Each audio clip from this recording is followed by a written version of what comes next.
स्वागत है आप सभी का बहुत बहुत हमारे चैनल पर। देखिए, श्रावण का महीना प्रारंभ होने वाला है और श्रावण के महीने से पूर्व ही आषाढ़ के महीने में भी कई ऐसे अवसर आते हैं जो व्यक्ति के जीवन में बहुत महत्वपूर्ण होते हैं। इससे पहले की वीडियो में मैंने देवशयनी एकादशी के विषय में चर्चा की थी। आज जो चर्चा करेंगे आषाढ़ मास की पूर्णिमा के विषय में, क्योंकि मैंने पहले भी इन चीज़ों को कई बार बताया है कि प्रत्येक महीने यानी 12 पूर्णिमा होती है वर्ष भर में, और सभी पूर्णिमा का अपने आप में एक अपना अलग अलग महत्व है। तो इसी तरह से जो आषाढ़ मास की शुक्ल पक्ष की जो पूर्णिमा है वो गुरु पूर्णिमा के नाम से जानी जाती है, क्योंकि गुरु पूर्णिमा के नाम से जानी जाती है। और इसी दिन जो है महर्षि वेदव्यास का, जो पुराणों के जो रचयिता हैं महर्षि वेदव्यास जी, उनका जन्म भी हुआ था आषाढ़ पूर्णिमा को, तो इसलिए इसको व्यास पूर्णिमा भी कहा जाता है। देखिए, जैसे सामान्य पूर्णिमा है तो प्रायः लोग जो है पूर्णिमा तिथि का व्रत करते हैं, चंद्रमा को अर्घ्य देते हैं, विष्णु भगवान माँ लक्ष्मी की पूजा करते हैं, उनके मंत्रों का जप करते हैं, श्री सूक्त, पुरुष सूक्त, लक्ष्मी सूक्त का पाठ करते हैं।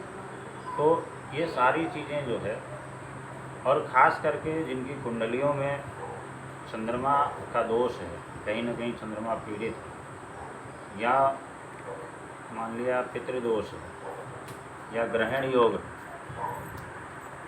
तो इस तरह के व्यक्तियों के लिए ये जो पूर्णिमा तिथि है बहुत ही खास होती है। सारी जो पूर्णिमा तिथियाँ हैं सारी खास होती हैं, और जो विशेष पूर्णिमा तिथियाँ हैं वो तो और भी बहुत खास होती हैं। तो आषाढ़ मास की जो पूर्णिमा है ये बहुत ही अपने आप में बड़ी श्रेष्ठ पूर्णिमा मानी गई है। इसमें एक तो ये हुआ कि गुरु पूर्णिमा के नाम से जाना जाता है। इस दिन गुरु पूजन की परंपरा है। तो गुरु जो है हमारे जीवन में क्या महत्व रखता है, अगर गुरु की कृपा हो जाए तो व्यक्ति जो है सारी उपलब्धियों को प्राप्त कर लेता है, सारी सिद्धियों को प्राप्त कर लेता है, मन चाही वस्तुओं की प्राप्ति कर लेता है, गुरु की अगर कृपा हो जाए। तो गुरु की कृपा तभी होती है जब इस गुरु शिष्य परंपरा को सम्यक रूप से इसका निर्वहन किया जाता है। चूँकि आषाढ़ की जो पूर्णिमा है ये इसी गुरु शिष्य परंपरा को बढ़ावा देती है। तो इस दिन बड़े श्रद्धा के साथ जो लोग गुरु के सानिध्य में हैं उनको अपने गुरु का पूजन करना चाहिए, उनका चरण वंदन करना चाहिए, उनसे आशीर्वाद लेना चाहिए। और जो दूर हैं, जो सानिध्य में नहीं हैं, निकट नहीं हैं, उन्हें भी उस दिन यथाउचित रूप से जैसा संभव होने के अनुसार अपनी सुविधानुसार गुरु का पूजन करना चाहिए, उनका दर्शन करना चाहिए, उनका वंदन करना चाहिए, उनका नमन करना चाहिए। और पूजन के साथ साथ ही इस दिन गुरु को दक्षिणा देना, उन्हें मिष्ठान, फल, पुष्प और वस्त्र आदि भेंट करना, ये सब करना चाहिए। ऐसा करने से जीवन में जो अंधकार है, अंधकार मिट जाता है, क्योंकि गुरु की जो महिमा है वो ईश्वर से भी ऊपर है। जैसा कहा गया है कि गुरुर्ब्रह्मा गुरुर्विष्णु गुरुदेवो महेश्वरा गुरु साक्षात परम ब्रह्मा तस्मै श्री गुरुदेव। तो गुरु का जो स्थान है वो सर्वोपरि है। तो इसलिए आषाढ़ मास के शुक्ल पक्ष की जो पूर्णिमा है ये बहुत ही उत्तम है।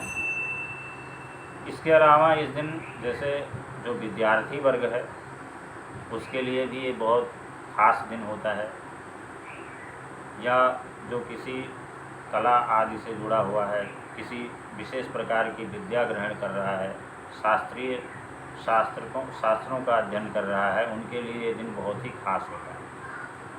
गुरु पूजन करने से सारे जीवन के पाप नष्ट हो जाते हैं।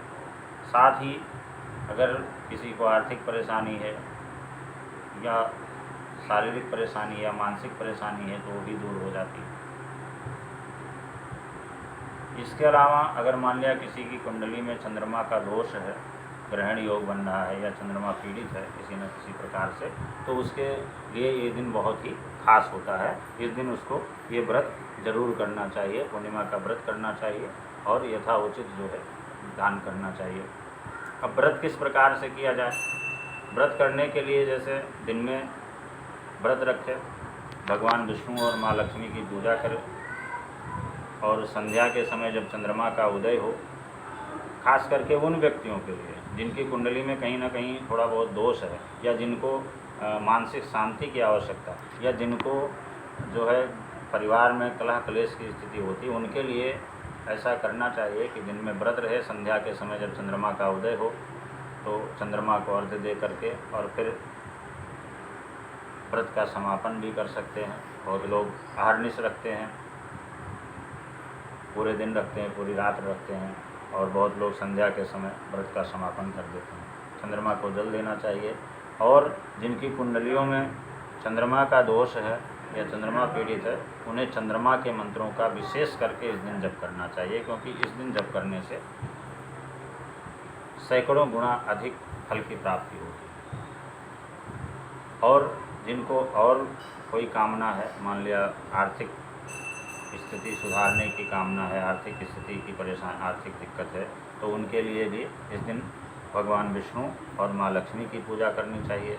श्री सूक्त का पाठ करें, लक्ष्मी सूक्त का पाठ करें, पुरुष सूक्त का पाठ करें और विष्णु या लक्ष्मी जी के स्तोत्रों का पाठ करें।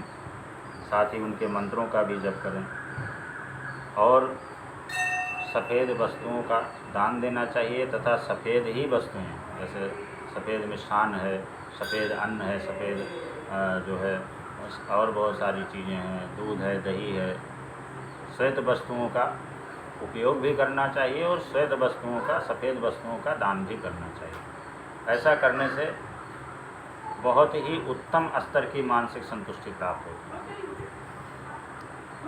विष्णु और लक्ष्मी की पूजा के साथ साथ में ये दिन उन लोगों के लिए बहुत विशेष खास है जिनकी कुंडलियों में दोष है किसी प्रकार का। इस दिन पूजा के अतिरिक्त, व्रत के अतिरिक्त स्नान और दान का भी बड़ा विशेष महत्व है। अन्य दिनों की अपेक्षा इस दिन सैकड़ों गुना अधिक फल मिलता है स्नान और दान करने का, तो इस दिन स्नान करना चाहिए। साथ ही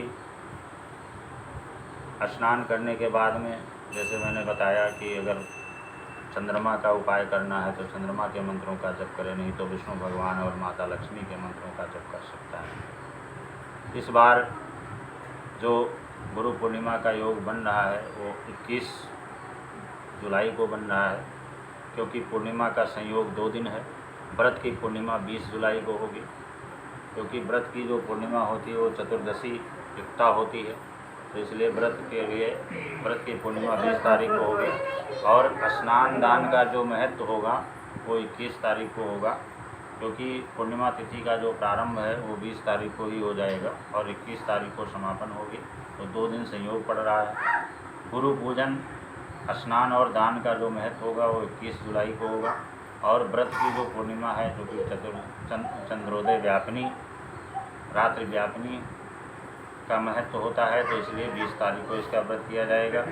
इसके अलावा इस बार पूर्णिमा की एक विशेष खास बात और भी है कि इस बार रविवार का दिन है, उत्तराषाढ़ा नक्षत्र है, सूर्य का दिन भी है और सूर्य का नक्षत्र भी है। एक तो अपने आप में ये बड़ा ही अद्भुत संयोग है। दूसरा, इस दिन सर्वार्थ सिद्धि योग भी पड़ रहा है, तो इसलिए यह पूर्णिमा, इस बार की पूर्णिमा, गुरु पूर्णिमा बहुत ही खास है। समय का ध्यान रख करके इस अवसर का लाभ जरूर लें और यथासंभव अपने गुरु का पूजन करें और गुरु के पूजन के साथ साथ में अगर किसी चीज़ की आवश्यकता है, आवश्यकता अनुसार इस दिन स्नान और दान करें, क्योंकि इस दिन दिया हुआ दान अधिक प्रभावी होता है सामान्य दिनों की अपेक्षा।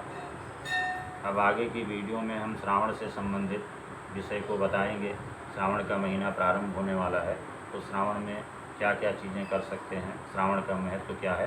तो यदि आपको जानकारी अच्छी लगे तो ज़्यादा से ज़्यादा लोगों तक इसको अग्रसारित करने का प्रयत्न करें, ताकि जो हमारा प्रयास है वो सार्थक हो सके। बहुत बहुत धन्यवाद।